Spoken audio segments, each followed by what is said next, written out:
আসসালামু আলাইকুম। Marriage care বিডির বিবাহ বিষয়ক আলোচনায় ৮৬তম পর্বে কথা বলব, কেন ভালো সিভি থাকা সত্ত্বেও বিয়ে হচ্ছে না? অনেকেই অভিযোগ করেন যে আমার সিভিতে অনেক ভালো, সবকিছু ঠিক আছে, দেখতেও খারাপ না, তারপরও কেন ম্যাচ হচ্ছে না?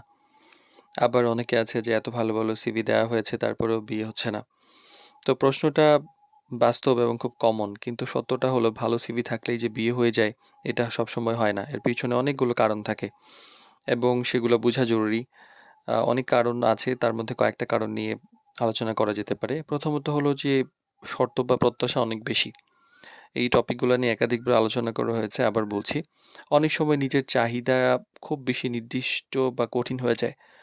যেমন নির্দিষ্ট লোকেশন, নির্দিষ্ট পেশা, নির্দিষ্ট দেশ, আ পরিবার, দিনদারিতা সবকিছু একদম পারফেক্ট চাওয়া। চেহারা তো আছেই। যার ফলে ভালো প্রস্তাবও বাদ পড়ে যায়। মেলানো যায় না।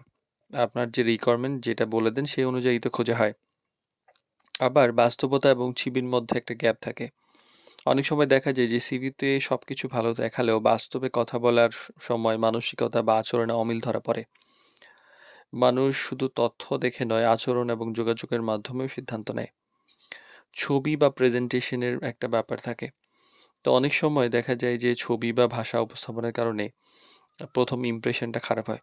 আমি রিসেন্টলি অনেকগুলো এমন পেয়েছি যে অনেক ভালো, ভালো প্রস্তাব, কিন্তু মানে থাকেন ঢাকায়, অনেক ভালোভাবে প্রতিষ্ঠিত, কিন্তু কথা বলেন হচ্ছে আঞ্চলিকভাবে। টোন ভালো না। যার ফলে হয় কি যে অনেক ভালো ফ্যামিলি, মেয়ে ফ্যামিলি থেকে ছেলেদেরকে রিজেক্ট করে দিচ্ছে। মানে ভাষা যে বা মানে উপস্থাপনা, প্রেজেন্টেশন, ভালো ছবি, এই ব্যাপারগুলো কিন্তু অনেক ম্যাটার করে। ভালো সিভি হলেও যদি প্রেজেন্টেশন দুর্বল হয়, তাহলে আগ্রহ কমে যেতে পারে। কারণ এইটা একদম মানে শর্ট টাইম একটা ইমপ্রেশন হয়। আর যোগাযোগের দুর্বলতার একটা ব্যাপার থাকে। যে অনেক সময় দেখা যায় কথা বলার সময় খুব বেশি চুপ থাকেন। আ আবার অনেক বেশি কথা বলেন, অনেক বেশি ছটফটে থাকেন, অস্পষ্টভাবে কথা বলেন, বা দেখা যায় যে অন্য কিছুর মধ্যে ডুবে থাকেন। এইসব কারণে অনেকে আগ্রহ হারিয়ে ফেলে। পরিবারের একটা অমিলের জায়গা থাকে। অনেক ক্ষেত্রে হয় কি যে পাত্র-পাত্রী পছন্দ হলেও পরিবারের মধ্যে মতভেদ তৈরি হয়।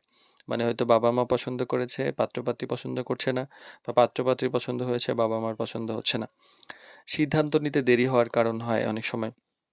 অনেকে মনে করেন যে হ্যাঁ, আল্লাহ এসে আমাকে, মানে আল্লাহ যদি চায় তাহলে হবে। কিন্তু আসলে আল্লাহ কিন্তু নির্দেশ দিয়েছে আমাদেরকে আগানোর জন্য। অনেকে মনে করেন যে আমরা আগাবো না, এমনি, এমনি ব্যাপারটা হবে। তো এই যে এই সিদ্ধান্ত নেওয়ার ক্ষেত্রে অনেকেই দেরি করেন, দীর্ঘ সময় অপেক্ষা করেন। মানে যার ফলে অন্য পক্ষ আগ্রহী হারিয়ে ফেলে এবং একটা নেগেটিভিটি তৈরি হয়ে যায়। আরেকটা হলো মানে ভাগ্য তো একটা ব্যাপার আছেই। যে সবকিছু ঠিক থাকলেও যে সবসময় সঠিক মানুষ পাওয়াটা কিন্তু সম্পূর্ণ আল্লাহর ফয়সালা। তো ভালো সিভি একটা গুরুত্বপূর্ণ বিষয়। কিন্তু সেটাই যে সবসময় মূল বিষয় সেরকম না। বরং বাস্তবসম্মত প্রত্যাশা, ভালো যোগাযোগ, প্রেজেন্টেশন, ধৈর্য, এই ব্যাপারগুলা উপর নির্ভর করে যে আসলে ভালো প্রস্তাবটা কিভাবে আসছে বা আসলে অ্যাকসেপ্ট হচ্ছে কিনা। কারণ প্রস্তাব তো অনেক জায়গায় দেখানো যাচ্ছে, কিন্তু অ্যাকসেপ্ট হওয়াটা ম্যাটার করে। তো এই ব্যাপারগুলা মানে সমাধানের ক্ষেত্রে আমরা পরবর্তীতে পড়বো, ইনশাআল্লাহ কথা বলব। আসসালামু আলাইকুম।